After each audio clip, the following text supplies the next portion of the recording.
സ്വർണ്ണപ്പാളി വിവാദത്തിൽ പ്രക്ഷോഭത്തിനൊരുങ്ങി കോൺഗ്രസ്. ശബരിമലയിലെ സ്വർണം സംരക്ഷിക്കുന്നതിൽ സർക്കാരും ദേവസ്വം ബോർഡും വീഴ്ച വരുത്തി എന്ന് ചൂണ്ടിക്കാട്ടിയാണ് കോൺഗ്രസ് സമരത്തിലേക്ക് കടക്കുന്നത്. സർക്കാരിനോ പാർട്ടിക്കോ ഒന്നും ഒളിക്കാനില്ലെന്നും ഫലപ്രദമായ അന്വേഷണം നടക്കട്ടെ എന്നുമാണ് CPM സംസ്ഥാന സെക്രട്ടറി MV ഗോവിന്ദന്റെ പ്രതികരണം. ആഗോള അയ്യപ്പ സംഗമത്തിന് പിന്നാലെ NSS സ്വീകരിച്ച നിലപാടിനെ തുടർന്ന് പ്രതിരോധത്തിൽ പോയ കോൺഗ്രസ് സ്വർണ്ണപ്പാളി വിവാദത്തിൽ പിടിച്ച് പ്രത്യാക്രമണം നടത്തുകയാണ്. AICC general secretary KC Venugopal മുതലുള്ള നേതാക്കൾ ഒരുമിച്ചിറങ്ങി വിവാദത്തിൽ സർക്കാരിനെ പ്രതിരോധത്തിലാക്കാൻ ശ്രമിച്ചത് ഇതിന്റെ ആദ്യപടിയാണ്.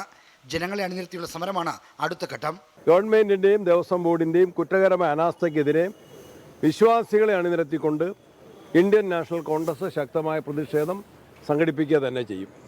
ആഗോള അയ്യപ്പ സംഗമത്തിലൂടെ നേടാൻ ശ്രമിച്ച രാഷ്ട്രീയ മേൽക്കൈ സ്വർണ്ണപ്പാളി വിവാദത്തിൽ ഒലിച്ചു പോകുന്നത് നോക്കി നിൽക്കേണ്ടി വരുന്ന നിസ്സഹായതയിലാണ് സർക്കാരും CPIM-ഉം. വീഴ്ചയുടെ രാഷ്ട്രീയവും ഭരണപരമായ ഉത്തരവാദിത്വം മറ്റാരുടെയും മേൽ ചാരാനാവാത്തതിനാൽ അന്വേഷണം നടക്കട്ടെ എന്നാണ് പാർട്ടി നിലപാട്. ആരായാലും ഞാൻ വെറുതെ പറഞ്ഞല്ല, ആരെന്നുള്ളത് ഞാനിപ്പോൾ പറയുന്നില്ല. ആരായാലും ആരുടെ കാലത്തായാലും ഏത് വ്യക്തികളെല്ലാം ഉൾച്ചേർന്നാലും ഹൈക്കോടതിയുടെ ഭാഗമായിട്ടുള്ളൊരു അന്വേഷണ സംവിധാനത്തിന്റെ നിലപാട് സ്വീകരിച്ച് ഇപ്പോൾ മുന്നോട്ടേക്ക് പോകുന്നുണ്ട്. അന്വേഷിക്കട്ടെ, ഞങ്ങൾക്കൊന്നും മറച്ചു വെക്കാനില്ല. അതുകൊണ്ട് ഞങ്ങൾ എന്താ ഭയപ്പെടേണ്ട കാര്യം? സ്വർണ്ണപ്പാളി വിവാദത്തിൽ CBI അന്വേഷണം വേണമെന്നാണ് BJPയുടെ ആവശ്യം. 24 തിരുവനന്തപുരം. ലോകത്തെവിടെയായാലും ഏത് സമയത്തും 24 വാർത്തകളും ഓഗ്മെന്റഡ് റിയാലിറ്റി പാക്കേജുകളും എക്സ്പ്ലെയിനറുകളും വിശദമായി കാണാൻ ഞങ്ങളുടെ YouTube ചാനൽ നിങ്ങൾക്ക് സബ്സ്ക്രൈബ് ചെയ്യാം.